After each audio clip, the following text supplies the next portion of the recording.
एक तरफ एक बुर्के वाली औरत से कहा जा रहा है माफी मांगो, एक तरफ मंदिर पे घोटाला करने वालों का मुमरा में बुला करके इस्तेमाल किया जा रहा है। ये मुमरा के मुसलमानों को और खासकर माइनॉरिटी के लोगों के साथ और जो हमारे सेकुलर भाई लोग हैं उनके साथ उनके जज्बात से खेला गया। ये बताया गया कि मंदिर का चोर हो, पैसा चोरी करने वाला हो या शहर के तमाम चीजों में घोटाला करने वाले लोग हो, हम हमारे ऑफिस पर बुला करके इसी तरीके का इस्तेमाल करेंगे। और मैं वो चिंटुओं से पूछा था तो वो चिंटू अभी क्या कहा गया सर, चिंटू जो लिख पढ़ रहे थे, जो मीम बनाते हैं, जो कहा है क्यों नहीं रोके उसको कि साहब उसको शहर में आने मत दो, उसके ऊपर मंदिर घोटाले का आरोप है, सुप्रीम कोर्ट से भेज लिया है, क्यों नहीं बोलते लोग। और सवाल तो आपको भी करना चाहिए। और दूसरी बात, हम फडणवीस साहब से बजट लावे तो हम बीजेपी अलाइन, हम कहते इंडिया बीजेपी, ये जो महायुति की सरकार है, हम बजट लावे तो बोले ये वहाँ का बजट है, खुद मिलते हैं तो चमत्कार हो रहा है, जफरनुमानी मिल रहा है तो बोले बहुत बड़ा गुनाह है। अरे भाई मैं यही कहना चाहता हूँ मुमरा शहर के लोगों से, मुमरा शहर के लोगों।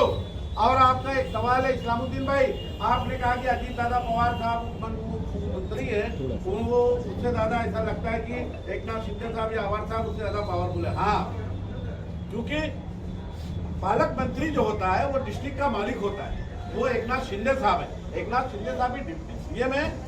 एकनाथ शिंदे साहब तो जिस तरीके से अवार साहब ने एमसीए के बारे में एक्सप्लेन किया होगा इस शहर की फायदे के लिए, उसको देखते हुए एकनाथ शिंदे साहब ने उसमें इस पर सिग्नेचर किया।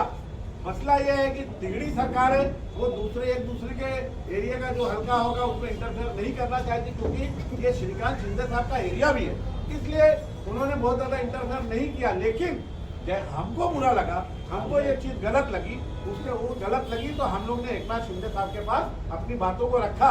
ये हमारी बातें नहीं थी, ये शहर के तमाम यंग जनरेशन की बात थी, ये बात शहर के तमाम लोगों की आवाज थी, क्योंकि हर आदमी एकनाथ शिंदे साहब, श्रीकांत शिंदे साहब, अजीत दादा पवार से नहीं मुलाकात कर सकता। हमारे पास एक सोर्सेज है, एक लाइन है, हमने उनसे मुलाकात की, उसको मना किया कि ये गलत हो रहा है। हम ये कहना चाह रहे हैं, फिर कहना चाहता हूँ, जब मौलाना अबुल कलाम आजाद स्टेडियम में 5 पिच रेडी हुई है एमसीए की, तो फिर इस ग्राउंड को एमसीए की देने की जरूरत नहीं थी। अगर वो देना भी चाहते तो पहले इस ग्राउंड को ओपन ग्राउंड रखते, बच्चे गिल्ली डंडा। अच्छा, बार बार कंफ्यूज, देखो आप लोगों को भी कंफ्यूज करते हैं, शायद आप लोगों ने उनसे सवालात नहीं किया। वो कह रहे कि लेदर और सीजन, अरे भाई हमको गिल्ली डंडा खेलने का है, हमको गोटी खेलने का है, हमको खो खो खेलने का है, हमको बैडमिंटन खेलने का है, तुमसे क्या मतलब। हम वहाँ पर प्ले ग्राउंड पे, हम उस प्ले ग्राउंड में लेदर खेले या सीजन खेल को, हम ये नहीं कहते। मतलब हम शहर के लोगों को, और उनसे भी यही सवाल है, अगर तुम्हारे शहर की तरक्की के लिए और बजट के लिए आप अपने शहर को किस तरीके से इम्प्रूव कर सकते हो, जिस शहर के आप आमदार हो उसके लिए आपको मिलना चाहिए। लेकिन वो सवाल अगर जफरनुमानी में उठाते हो तो सबसे पहला सवाल आप पर उठेगा, इसीलिए आज प्रेस कॉन्फ्रेंस बुलाएंगे। हाँ बताइए, आप बताइए। ऐसा है कि जितने भी इलीगल कंस्ट्रक्शन है, हाँ, इलीगल कंस्ट्रक्शन के ऊपर इलीगल टैक्स लगा हुआ है, इस पे लिखा होता है अनधिकृत वर्ग का, बराबर। उसके ऊपर जब टैक्स लगाया गया, टैक्स लगाने के साथ में शास्त्रीय कर लगाया गया, हाँ। शायद आपको मालूम होगा। हाँ हाँ, एक सरकार टैक्स लगाती हाँ। है शास्त्रीय कर करके, वो 3 पर होता था। 1 रुपया अगर आपको भरना तो 1 रुपये के साथ 3 रुपये प्लस करके 4 रुपये आपको भरना पड़ेगा। तो शास्त्रीय कर की वजह से लोगों का जो अमाउंट है वो जीरो नहीं हो पा रहा था, और जब तक जीरो नहीं होगा, जब तक 500 स्क्वायर फीट के ऊपर माफी नहीं होगी। अच्छा, इसके ऊपर हमने शास्त्रीय कर के ऊपर करेक्शन करवाया। करेक्शन करवाने के बाद में हमने स्टेट गवर्नमेंट के पास भेजा, स्टेट गवर्नमेंट ने उसको मंजूर किया।